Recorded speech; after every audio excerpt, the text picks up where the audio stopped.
trabalhador espírita no contexto da transição planetária, com Jorge Godinho.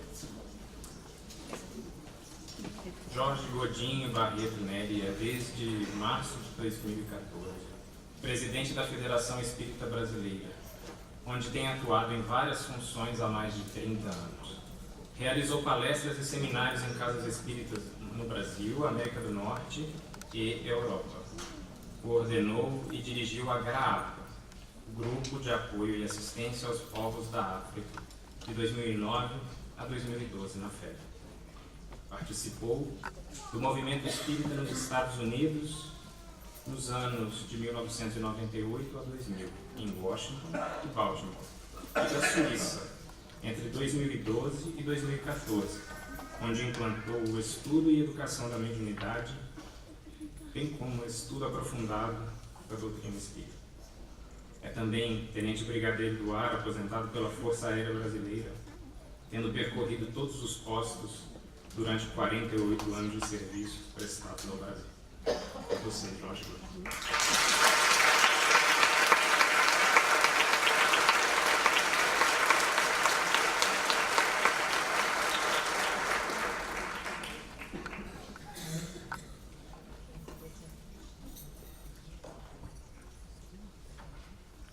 Queridas irmãs, queridos irmãos, companheiros que nos assistem pelo canal web, tanto que nos ouvem quanto nos veem, cumprimentamos a todos com uma boa tarde, mas com votos de muita paz.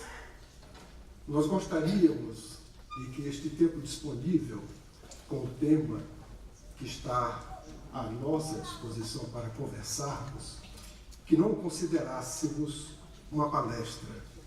Primeiro porque o tema é do trabalhador espírita no contexto desta transição tão comentada. E eu sou um trabalhador espírita e não estou aqui para levar a ninguém nenhum conhecimento, mas para compartilhar ocupações e preocupações que tivemos até que obtivemos as respostas que nos acalentaram. Há um sinal, um som que os chineses usam e que eu vou fazer neste instante.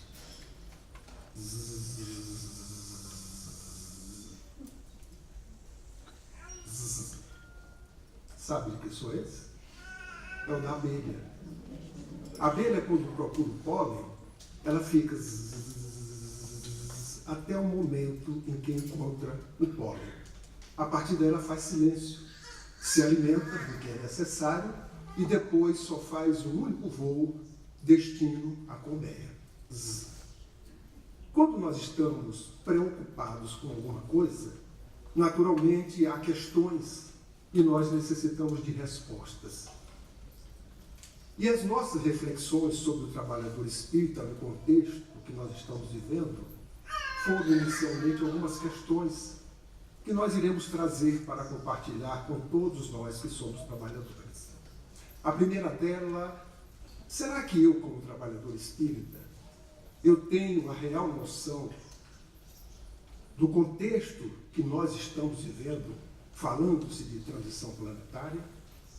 É uma questão que, buscando na literatura espírita, nas informações que vêm do alto, e que, por recomendações dos espíritos, nós devemos bebê-las para poder estar preparado para este momento, nosso voo, que inicialmente era deste barulho, ele parou, ficou em silêncio.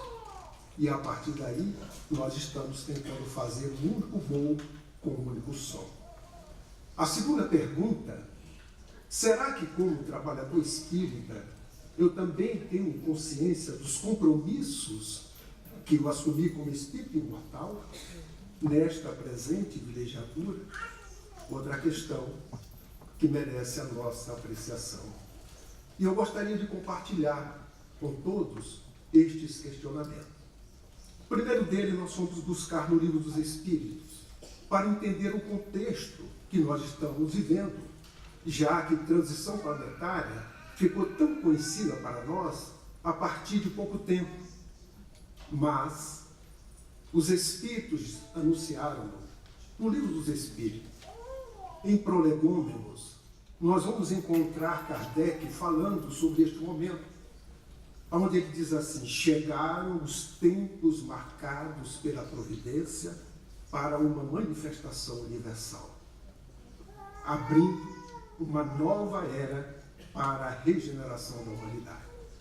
Então estamos há 160 anos com esta informação do codificador. Não é novidade. Então buscamos na fonte e já encontramos um alimento que foi apaziguando a nossa ansiedade daquele voo em procura de resposta. Mas no próprio livro, o Espírito São Luís, na pergunta 1019, também trata deste assunto, trazendo-nos: predita foi a transformação da humanidade, e vos avizinhais do momento em que se dará. A partir daí, poderíamos ficar satisfeitos. Mas já que a codificação é este livro, o Livro dos Espíritos, decodificado pelas suas partes em mais 4 obras, nós fomos pesquisar um pouco mais. E chegamos na Gênesis, lá no capítulo 18, no item 9, Sinais dos Tempos, e nós vamos encontrar, sim, de certo a humanidade se transforma, como já se transformou em outras épocas, e cada transformação se assinala por uma crise. Também palavra conhecida no dia de hoje. A crise, ela acompanha as mudanças, não há mudança sem crise. Ela pode ser maior ou menor, ela pode ser econômica, financeira, moral, intelectual, independe. Mas toda vez que há mudança, certamente nós enfrentamos uma crise. O próprio codificador diz que aqueles que convivem e são contemporâneos das crises, ele enfrenta, das mudanças, ele enfrenta uma crise. Porque ele está diante do desafio. Especialmente quando nós desejamos fazer mudanças para melhor. Porque ficamos diante de uma zona de conforto, ali estabelecidos, tranquilos, e que a dúvida nos conduz a um outro patamar, diferente daquele, mas para melhor. E naturalmente ficamos no conflito porque somos obrigados a destruir aquilo que está para trás, que a dúvida deixou, enquanto nós não construímos o advir, que é melhor. Somos egoístas, somos vaidosos. E desejamos não ser mais egoístas nem vaidosos. É necessário que nós destruamos o egoísmo e a vaidade para chegar ao patamar do altruísmo, da humildade. E enquanto não construímos, nós nos sentimos como se estivéssemos no limbo. E isto causa conflito a todos nós. Um conflito íntimo, um conflito interno, mas positivo, porque estamos caminhando para algo melhor, para que nós possamos assim crescer, tanto intelecto quanto moralmente. A crise faz parte, sim, da vida. É natural. Uma mudança simples que façamos de residência causa crise, dependendo da nova residência. Se ela é maior, obviamente, nós vamos ter um problema, porque todos os nossos móveis caberão naquele ambiente, mas os ambientes vazios nos levará a comprar outras coisas para poder preenchê-los. O inverso também acontece crise, porque nem sempre no ambiente menor para o qual nós estamos nos mudando, teremos condições de colocar todos os móveis. E a partir daí vem o desapego. É aquele móvel da minha avó, é o presente, o prato de estimação, que não cabe no novo local. E é o exercício de mudança natural, fazendo parte do progresso de toda a criatura. E então, assim, a crise faz parte do momento de transição, já anunciado pelos Espíritos na própria codificação. No mesmo capítulo e no mesmo item, ainda está escrito: a humanidade terrestre, tendo chegado a um desses períodos de crescimento, está em cheio há quase um século no trabalho de sua transformação. Uma revelação nova. Estamos comemorando este ano 160 anos da codificação. Mas esta informação nos diz que 100 anos antes, há 260 anos, nós estamos neste momento, no momento de transição já em cheio. Um trabalho que, naturalmente, a espiritualidade vai colocando sem percebermos até o momento que chega a um momento tal que não há como deixar de conhecer ou de perceber essas mudanças, e é o que nós estamos vivendo. Mas já estamos sendo anunciados há 160 anos sobre esta transição planetária. E ainda, no mesmo capítulo, está lá a informação. A época atual é de transição. Isto há 160 anos.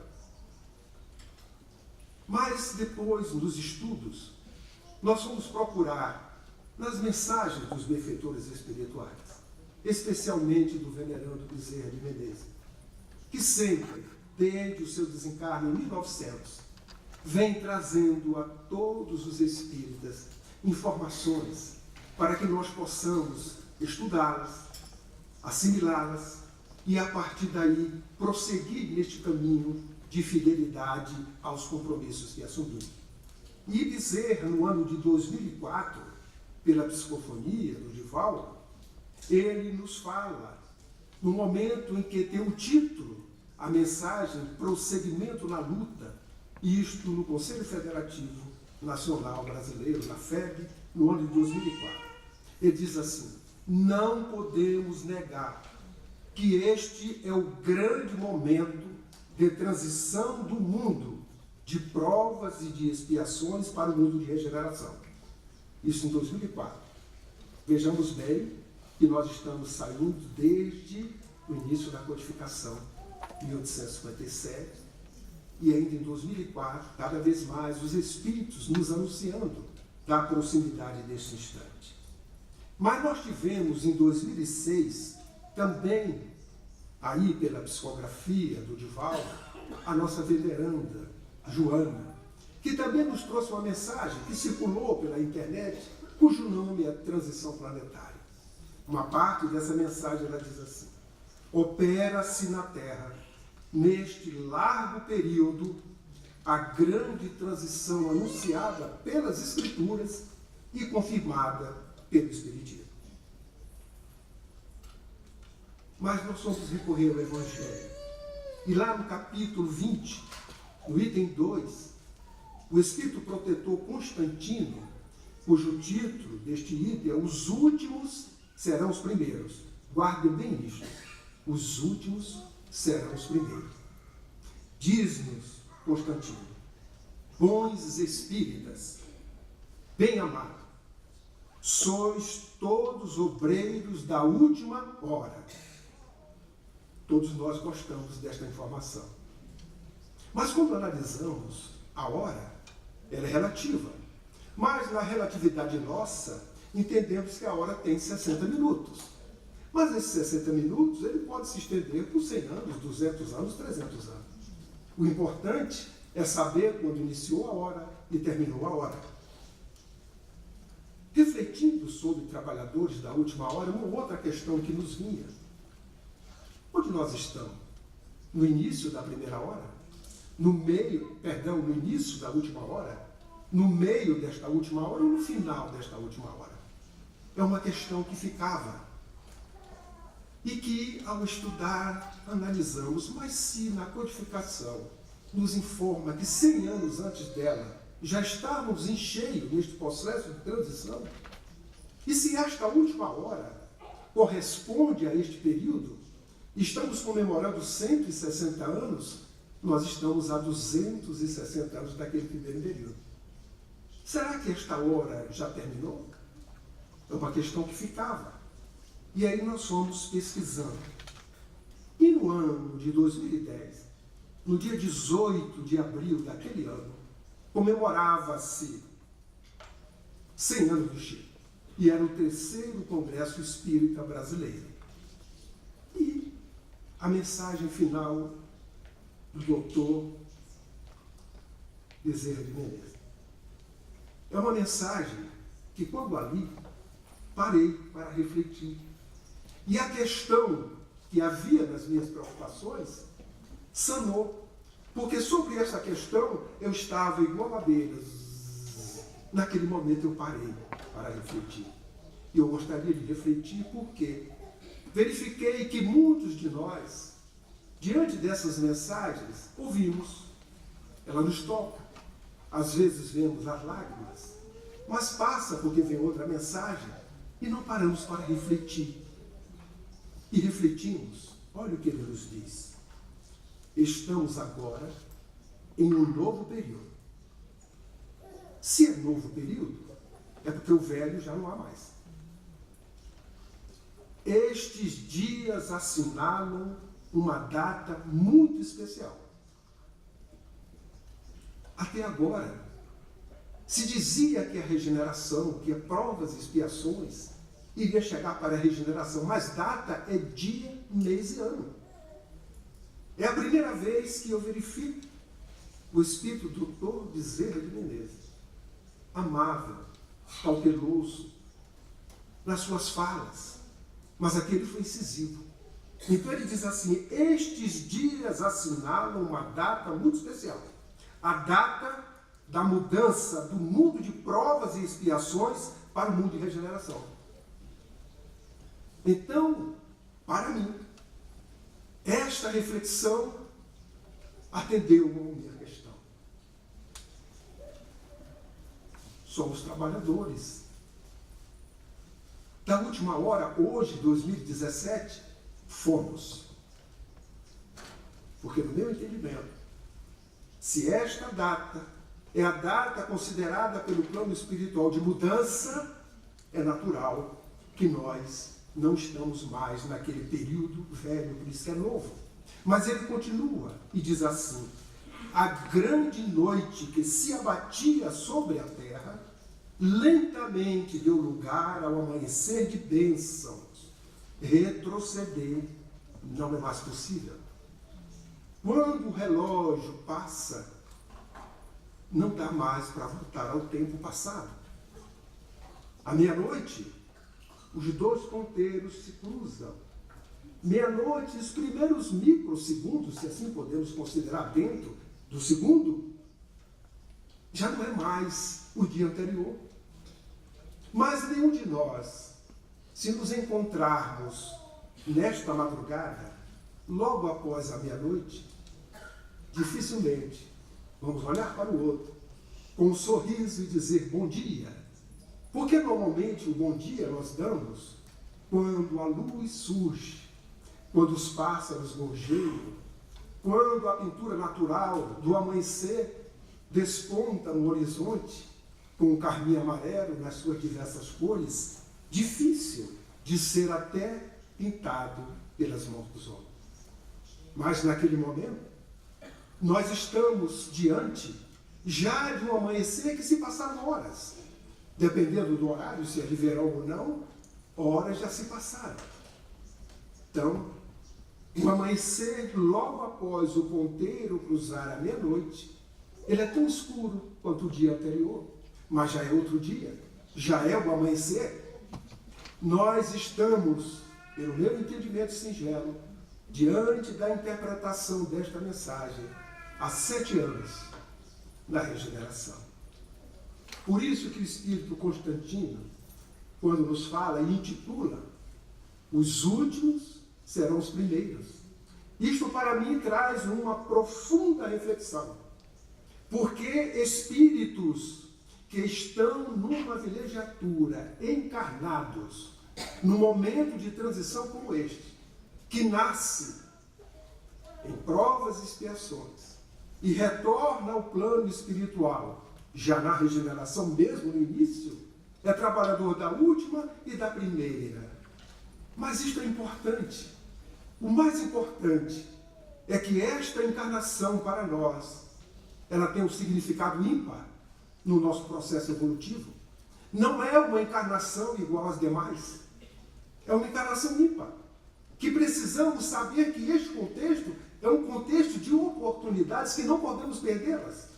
Porque se formos verificar outras mensagens, os Espíritos dizem que não há mais tempo. Que nós estamos diante de uma encruzilhada. E a encruzilhada tem diversos caminhos. E nós precisamos escolher um único caminho. E alguém pode dizer, mas como? Isso é difícil. Como escolher um último caminho? Um único caminho diante de vários. Para nós, ele é fácil. Porque só existe um, o caminho.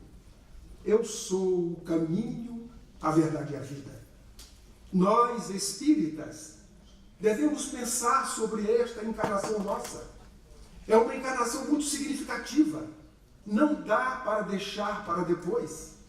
Nós, evocando numa silogia para melhor compreensão, Saulo, temos em nós Saulos, que precisamos transformar no Paulo.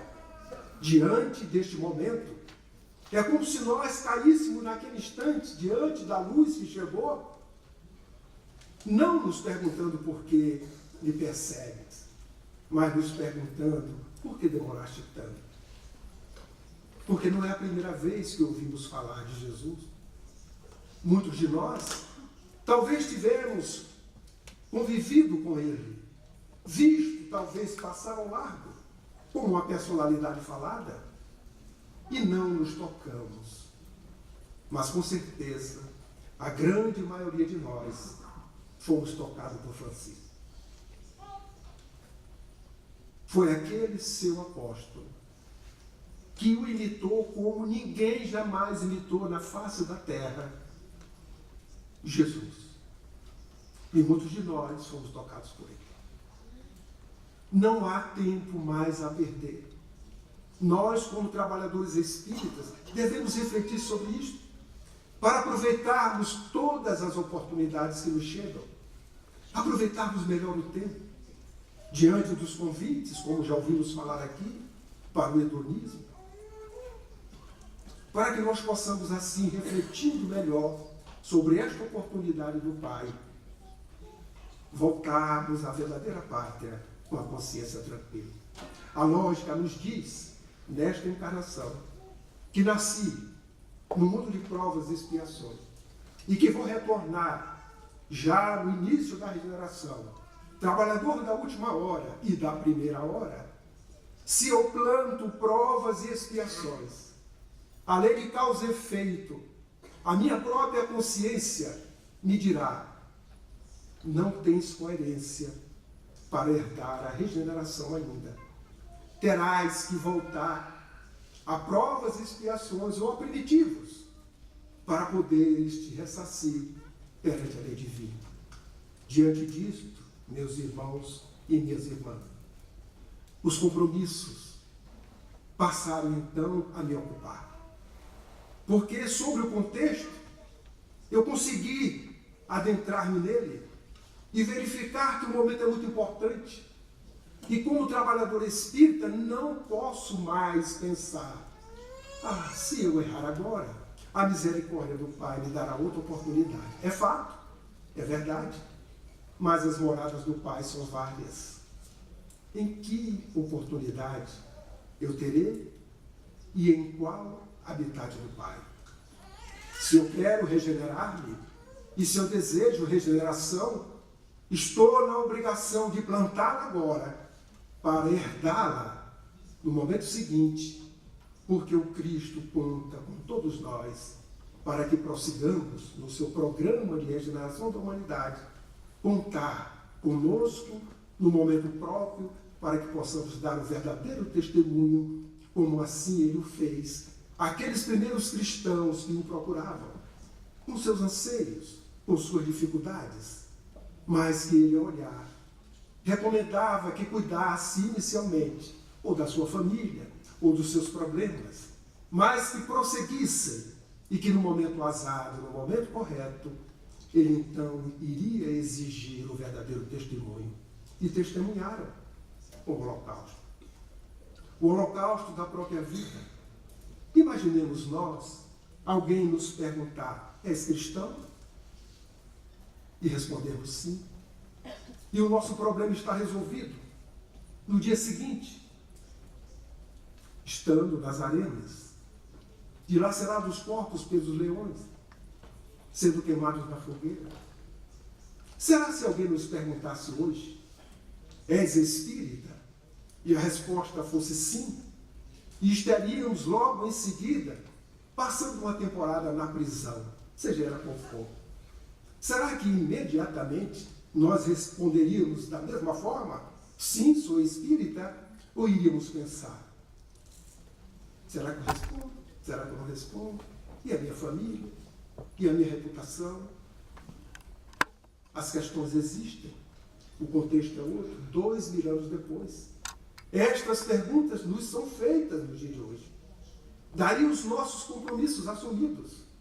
E continuando a observar a mensagem do venerando Bezerra, nós vamos encontrar no ano de 1988, também no próprio Conselho Federativo Nacional, ele nos dizendo: ser espírita é ser cristão, viver religiosamente o Cristo de Deus em toda a intensidade do compromisso.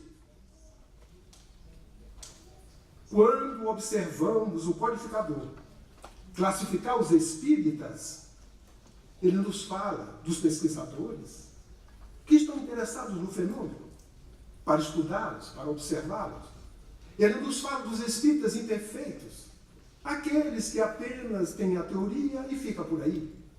Nos fala daqueles que são os exaltados, que prestam muito mais de serviço do que serviço à doutrina, porque a sua exaltação prejudica, mas nos fala do verdadeiro espírita, ou espírita cristão. Aquele que não se conforma apenas com a teoria, mas que procura colocá-la em prática no seu cotidiano. Quando verificamos na conclusão do Livro dos Espíritos, e ali observamos no item 5, o codificador falar que a doutrina espírita tem 3 momentos, e ele disserta dizendo que o primeiro momento é o da curiosidade, porque estava vivenciando o momento em que os fenômenos de efeitos físicos estavam exuberantes e já se extinguindo em função da própria codificação. Aquele momento já havia passado, porque a curiosidade já foi atendida quando os fenômenos foram observados. E que o segundo momento era do estudo, da reflexão, da filosofia, e era o momento em que ele estava vivendo. E o terceiro momento era da aplicação das ideias espíritas. E ele diz que este momento inexoravelmente virá, 160 anos após. Esta doutrina, ela navegou num linguajar de um aviador, o final da metade do século XIX. Ultrapassou, num voo de cruzeiro tranquilo, sem turbulência, o século XX, 2 grandes guerras, mudanças que hoje nós observamos porque estamos no estado da arte dessas mudanças, utilizando as comunicações da melhor maneira, usufruindo da tecnologia com o conforto, e está há 17 anos do século XXI, sem sofrer nenhuma alteração, apesar de todas as mudanças e crises destes 3 séculos, praticamente metade do século XIX, todo o século XX e estes 17 anos do século XXI. É um bloco monolítico, é uma pedra, se assim podemos dizer, um brilhante, um diamante,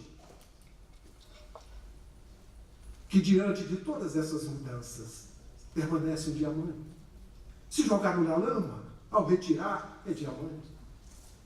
Os problemas que existem não são da doutrina, são nossos. Espíritos ainda imperfeitos neste processo evolutivo, que dela fazemos aquilo e o nosso trabalho resulta. Daí os grandes problemas que temos no movimento espírita pelas nossas imperfeições. Não porque a doutrina nos oriente desta forma. O grande convite é justamente nós vivermos a codificação. E a codificação é o Evangelho de Jesus, trazido aos dias de hoje de forma rediviva, para que nós possamos entender a sua mensagem, já que ele prometeu um Consolador, que iria nos dias de hoje explicar-nos tudo que naquele momento ele não poderia dizer. e à luz da ciência. Se eu gosto de ciência, o Evangelho está à disposição quando eu estudo a doutrina espírita.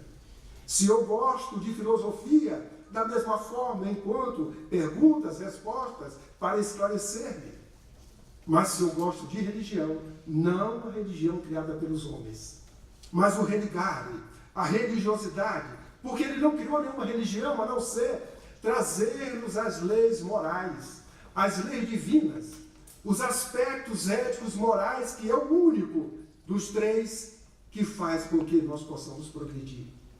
Porque a ciência e a filosofia melhoram o nosso conhecimento, amplia a nossa inteligência, mas só os aspectos éticos morais é que faz-nos crescer intelecto moral para o progresso que todos nós desejamos, porque é aí que encontramos a condição para criar hábitos novos, para retirar de nós os hábitos velhos, lembrando dele, quando disse que não deveríamos colocar um vinho novo no odre velho, e o nosso odre ainda é velho, precisa ser retirado o vinho velho para que o vinho novo não azede.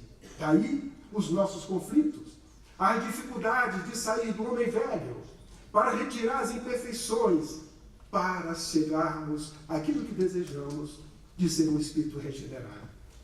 São momentos de compromissos com Jesus, que os Espíritos estão nos alertando sempre, para que nós possamos, assim, estar atentos, não só ao contexto, mas com as responsabilidades assumidas. E ele ainda nos fala que nós, a vós espíritas, que ouvistes a palavra da revelação, a vós cabe levar por toda parte as notícias do reino de Deus. E onde está o reino de Deus? Ele já nos falou. O reino de Deus tem que florescer primeiro dentro de nós. Primeiro dentro da criatura, para depois frutificar nas massas. Se nós desejamos regenerar a humanidade, regeneremos-nos primeiro. Porque senão não teremos condições nem autoridade moral para poder dizer ao outro, se necessário for, mas que nós possamos dizer pelo testemunho, não pela fala, pelo exemplo, porque este é que arrasta, é este que conduz outros pelo testemunho vivido. E lembramos do Espírito Auxílio, quando no livro Renúncia, estudando o Evangelho, na casa de outros cristãos, naquele instante, observar como estudavam, ela relembra, lá no nosso lar, nós o estudamos no Evangelho de Jesus da seguinte forma, versículo a versículo. E às vezes, um versículo, nós passamos meses refletindo sobre ele. E complementa com esta frase magistral, como nos dando um caminho para a vivência do Evangelho. Diz ela, o Evangelho de Jesus tem que ser conhecido, meditado, sentido, vivido. É uma escala. Para vivenciar, nós temos que conhecer. Temos que meditar, refletir, trazer para o sentimento. E aí sim, estarmos prontos para vivenciar. É um percurso. Será que, como trabalhadores espíritas, diante dessas reflexões que estão à nossa disposição, nós estamos raciocinando com elas como compromisso assumido com o alto? Porque Jesus, quando preparou os seus discípulos na última ceia, ele recomendou a eles um novo mandamento. Mas já havia dito um mandamento anterior, que é a lei áurea, quando disse que o primeiro mandamento é amar a Deus sobre todas as coisas, de todo o nosso coração, de toda a nossa alma. Mas que havia um segundo que tinha o mesmo efeito. E este segundo é o que nos toca mais. Porque Deus ainda para nós não é tão tangível. A não ser quando nós vamos cada vez mais crescendo, vamos entendendo a sua intimidade. Mas na nossa pequenez, Ainda Deus está tão longe, apesar de estar tão perto de nós. Mas ele diz: amarás a teu próximo como a si mesmo. Aí tem uma referência. A referência somos nós mesmos. Ao amar o próximo como a mim mesmo, eu não preciso nem de gratidão, porque a própria gratidão é colocar o amor em ação para o próximo. Porque a referência somos nós, espíritos imortais, criaturas, que precisamos colocar a caridade, que é o amor em ação, na vivência deste ensinamento maior que é a lei áurea. Mas quando ele traz o mandamento maior, ele está trazendo uma outra referência que é ele próprio. Como preparando os seus apóstolos, os seus discípulos, para o advir, que seria o holocausto, o testemunho da divulgação da verdade que ele havia trazido, e os prepara dizendo que se amassem mutuamente, como ele os amou. Como os preparando, dizendo assim: se não és capaz de ter você mesmo como referência, busque a mim, observe-me, para que possas, fortalecido no meu testemunho, no meu exemplo, vencer os desafios que os aguarda, com compromissos que assumiste antes deste momento. Nós desejamos ser discípulos de Jesus. Por isto que ele também, quando os recomendou, disse: não lhe chamamos mais de servo, porque o servo não conhece tudo que o Senhor sabe. Mas eu os declarei tudo que o Senhor me recomendou. Chamo-os de amigos, porque seriam servos a partir deste instante voluntariamente. Como nós desejamos ser servos do Cristo, voluntários, de modo próprio, para podermos fazer com que o seu programa de instalação, de regeneração neste habitat do Pai, sendo ele o guia, o modelo da humanidade, encontre em cada um de nós o instrumento adequado para, primeiro, nos regenerarmos e ajudá-los subsequentemente na regeneração daqueles com os quais nós convivemos e que o nosso exemplo poderá sensibilizar. São compromissos daqueles que com ele estiveram antes do nascimento, que assinar um contrato. Nós temos um contrato com Jesus, não por sermos espíritas, mas porque este contrato é de todo aquele que deseja fazer com que o seu testemunho, o seu exemplo, seja exemplificado por aqueles que se dizem seus seguidores. E nós, espíritas conscientes, mas sabedores da imortalidade, porque sabemos que somos espíritos imortais, mas ainda não temos a consciência da imortalidade. Porque sabemos que somos imortais, mas no dia a dia vivemos como mortais. E por isso talvez esses compromissos passem esquecidos, porque nos chama mais próximo os atavismos, os hábitos, as sombras que ainda carregamos e que precisamos retirar de nós neste trabalho que a sua misericórdia coloca para todos nós, não como privilégio, mas como misericórdia. Porque lembramos do momento em que Ismael, preocupado para fazer com que se instale na terra o seu evangelho, vai a ele preocupado como os homens, os europeus, estavam tratando os silvícolas, estavam tratando os escravos. E o Cristo, naquele linguajar singelo, no olhar calmo, fala para Ismael: desfralda a tua bandeira, Deus, Cristo e caridade, nas regiões mais sombrias da face da terra, e recolhe os arrependidos, para que trabalhem contigo na semeadura da boa nova. A única diferença nossa é de que nos arrependemos dos hábitos praticados no passado e nos compromissamos de fazer com que o seu evangelho seja trazido nos dias de hoje pelo nosso exemplo. Por isto que o foco é Jesus e Kardec. Sempre nesta ordem, Jesus e Kardec.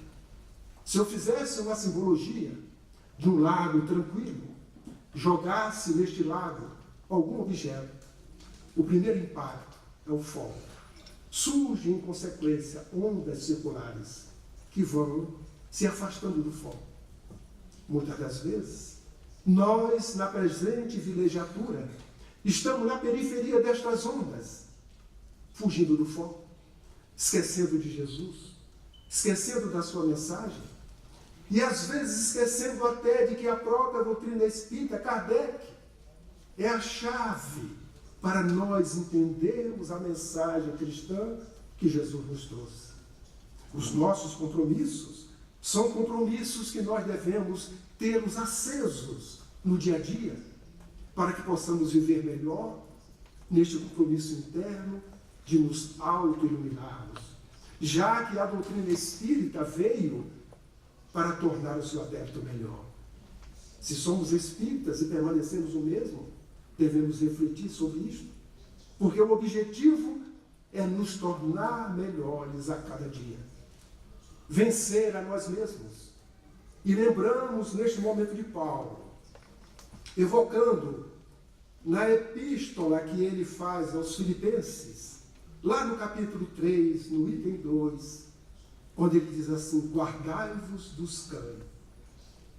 Naturalmente, ele não está falando dos cães, o animal, uma criatura, o princípio inteligente passando por um processo evolutivo que nos dá um exemplo de fidelidade ao homem.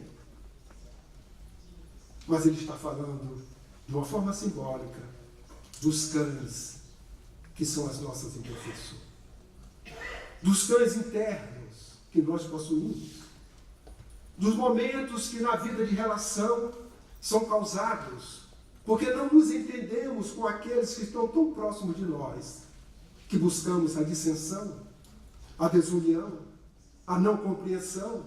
Esquecemos a mensagem para ser vivida de Jesus, de nos amarmos mutuamente, para fazermos com que a sua mensagem se expanda cada vez mais.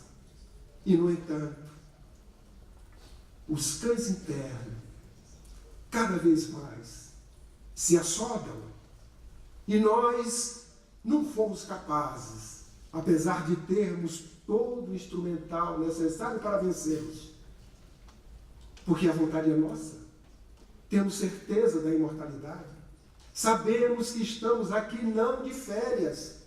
Uma encarnação para nós não é um paraíso. Não nascemos para viver aqui do hedonismo.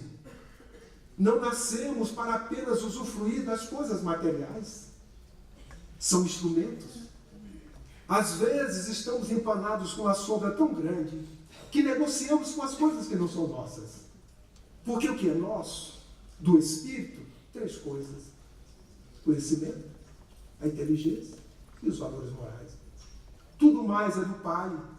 Negociamos as coisas do Pai uns com os outros e ainda nos apossamos dela. Desencarnamos e ficamos apegados e não desencarnamos, porque ainda, apesar de estar no plano espiritual, continuamos apegados àqueles bens que não nos pertencem.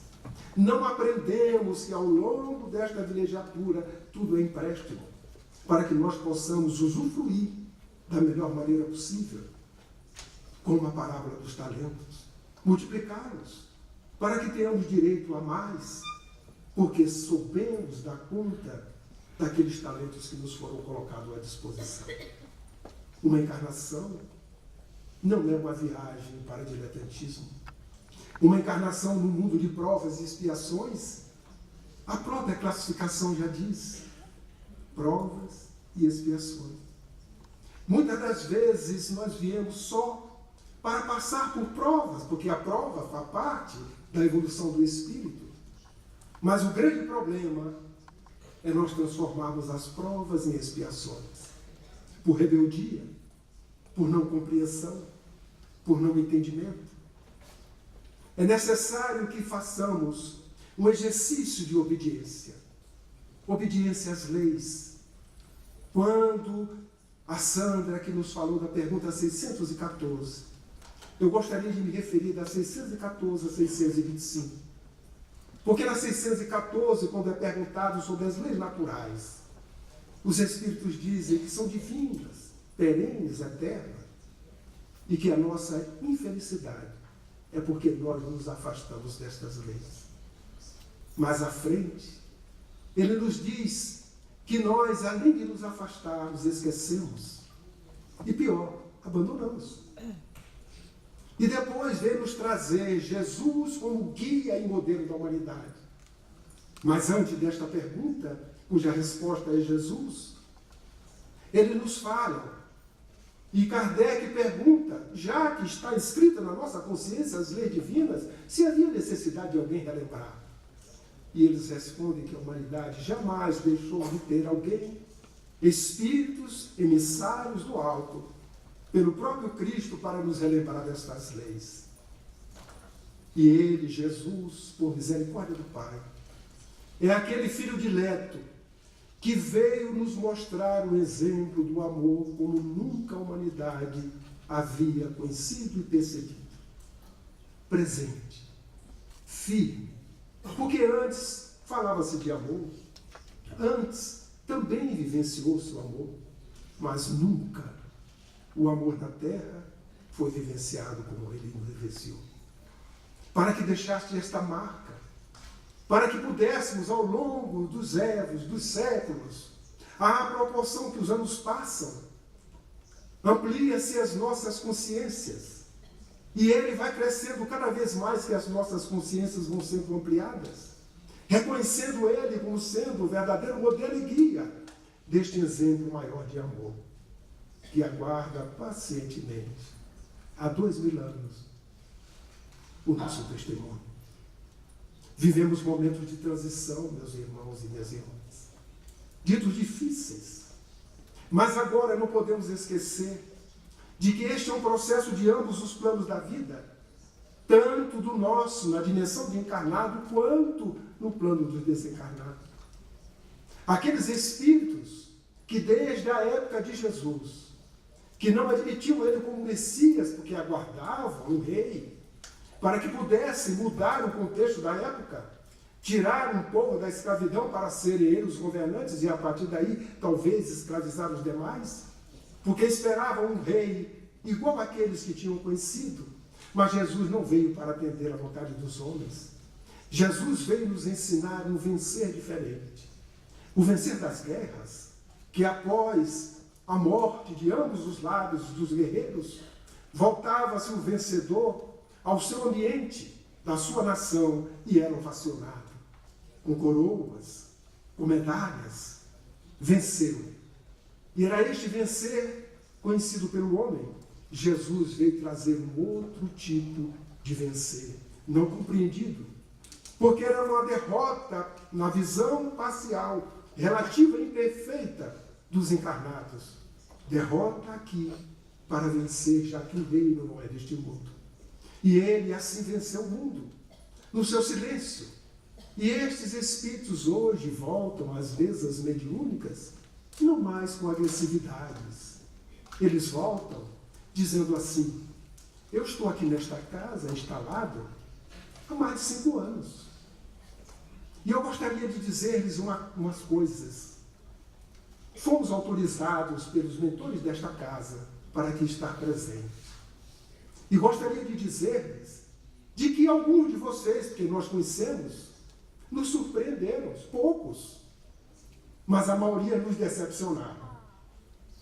Porque se vocês são aqueles, como dizem, os seguidores de Jesus, 2000 anos depois, nós queremos ver se realmente isso é verdade. E nós vamos intensificar um laboratório de convivência, nos mínimos detalhes, numa palavra mal colocada, numa comunicação errada, num mau entendimento um com o outro, numa dissensão de ideias contrárias. Nós vamos intensificar para ver como vocês vão se comportar. Como se a nos dizer, se vocês testemunharem até o último instante, porque nós vamos levar vocês até o último instante, nós vamos pensar se vale a pena seguir o Cristo. Mas se vocês não testemunharem, talvez eles vão dizer, esse Jesus não vale a pena. Vejamos a nossa responsabilidade nesse contexto. Este é o nosso holocausto. Não é de colocarmos os nossos corpos, porque não é tempo para isto. Nem a conjuntura se admite. Evoluímos. Mas o nosso holocausto é do testemunho. Para conosco mesmo. No silêncio interior. Não o testemunho para que o outro veja, mas o testemunho na calada do coração. Na convivência, no trabalho do movimento espírita, no trabalho na casa espírita, na união, na unificação. Não se faz unificação sem união. E Jesus deseja que estejamos unificados no seu Evangelho, na doutrina espírita, em Kardec. Por isso que os Espíritos nos falam, viver Kardec, morrer Kardec, estudar Kardec. É como se dissera, viver Jesus, estudar Jesus, vivenciar o seu Evangelho. Porque a doutrina espírita é ele de volta. E alguns, e a maioria, ainda espera a sua volta, a volta do Messias, porque acreditam que ele não chegou. Estas são reflexões que nós fizemos, queridos irmãos, queridas irmãs, que gostaria apenas que não considerassem como uma palestra, mas reflexões compartilhadas, que sinto-me no dever de partilhar com aqueles que nos ouvem, porque são momentos que nós passamos, momentos difíceis, mas fáceis, porque o fardo não é pesado e o jugo é suave. O jugo é o Evangelho, é a doutrina espírita, que está aí há 160 anos como um instrumento para nos preparar, para reconhecer Jesus de volta e podermos, com este instrumento, ultrapassar estes momentos ditos de transição. Porque sem este instrumento, eu não saberia responder o que seríamos de nós. Imaginemos nós, diante de toda esta conjuntura que permeia este habitat do Pai, no nosso plano e no plano espiritual também, nas regiões tão próximas a nós. Se Jesus não estivesse presente junto a nós, nos esclarecendo, continuando a trazer o seu amor, dando-nos esperança, consolo, que seríamos de nós? Continuaríamos, talvez, como aquela abelha, sem encontrar o pólen. E ele está aí à disposição de todos nós. Nós que já encontramos este pólen, façamos o único voo, que é o voo do testemunho. É o voo da vivência, para que nos sintamos cada dia melhor, agradecidos ao Pai pela oportunidade ímpar que na nossa história evolutiva, neste percurso único para cada um de nós, porque não há outro igual ao meu, como também não há outro igual ao seu, nós possamos identificar um dia, quando chegarmos à perfeição, a felicidade de termos vivido encarnados num momento de transição tão significativo, trabalhador da última hora e também da primeira hora, sabendo aproveitar esta oportunidade para que nós possamos, no programa do Cristo que conta com todos nós, se realmente cumprirmos os nossos compromissos com o seu planejamento, aguardando que no futuro, herdando esta terra de regeneração, possamos talvez, quando o sol raiar e o canto dos pássaros começar, darmos bom dia uns aos outros e a partir daí trabalhar com ele no mundo regenerado. Que ele nos fortaleça.